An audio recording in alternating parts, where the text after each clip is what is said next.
I was just a spectator, that was a heck of a basketball game for December. You know, we thought we had a good plan against Syracuse until you see that zone, how quick it is, how you'll have these little windows to try and get open shots or open opportunities, and they close so quickly. And it took us a while to get used to it. And they obviously have a talented team also, but both of us are the NBA and seniors have left, and we're both regrouping to try and get the best out of our team. So really pleased we have such a great crowd, show Syracuse such a great atmosphere, and come away with the W. Start right in the front with Matt.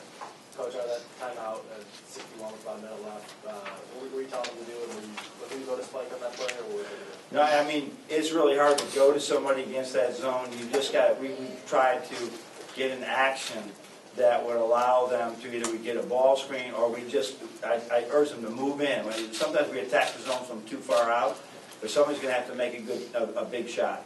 But it was a very simple scheme. That worked well for us. The more complicated we got, the worse we were. So we got very simple during that time, and we were going to look for opportunities to get in the high post or swing it out, and if somebody had to just step in and knock it down, knock it down. We're going to have to shoot it. Right here on your left, Chris. The offense seems to run better with Spike in there. Talk about his contribution, and he seemed to attack the zone a little bit. Well, he's really good, and Derek is good as well at it. But Spike is really good attacking zones. He sees behind the zone. He makes that entry pass into the dot area, into the high post area, better than anybody. So that's why we had him out there so much. Karras does it as well, but we wanted him to be more in a scoring opportunity. But you know, he had runners, he had the big threes that they had to have, and then obviously the 9 assists.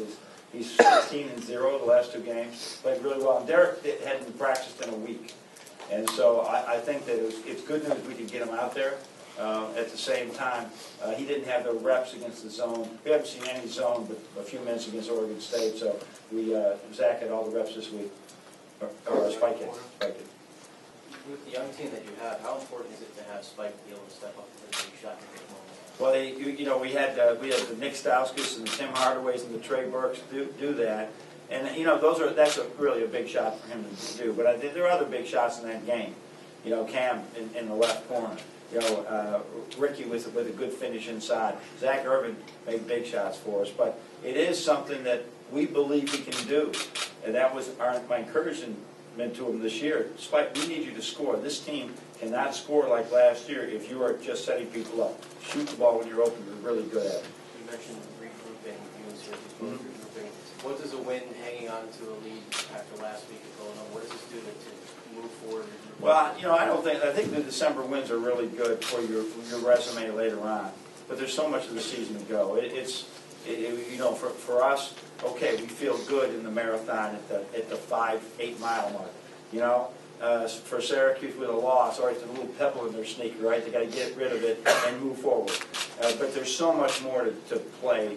It's just good, and I hope the Big Ten continues to do well throughout the whole matchup. We have time for a few more. We'll go with Doyle. John, back to Doyle for just a second, with the energy and exuberance and youth he has, is it almost a little bit McGarry-esque what he can bring, or is that putting too much on him right out of the box? I'm not going to make that comparison, but when you see his body, now this is very different. That Mitch came here at almost 20 years old, or it might have been 20. Ricky Doyle just turned 18 in May, so that's why it's so. We see so much promise in him. But I'm telling you, he competes.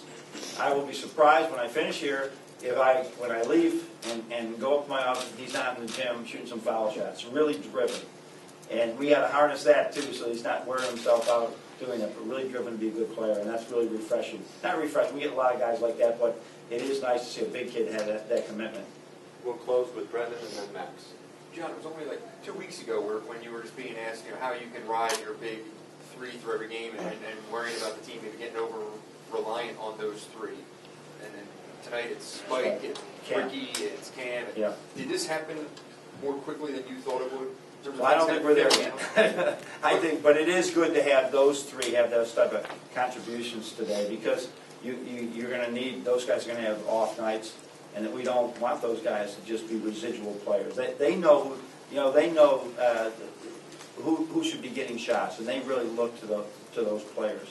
At the same time, we encourage all of them to, here's who you are, let's expand it, let's weak on your weaknesses, but you have strength, and Ricky should be on the backboard like crazy, and as I said, Spike, shoot it when you're, pass it when you're not. It's pretty simple.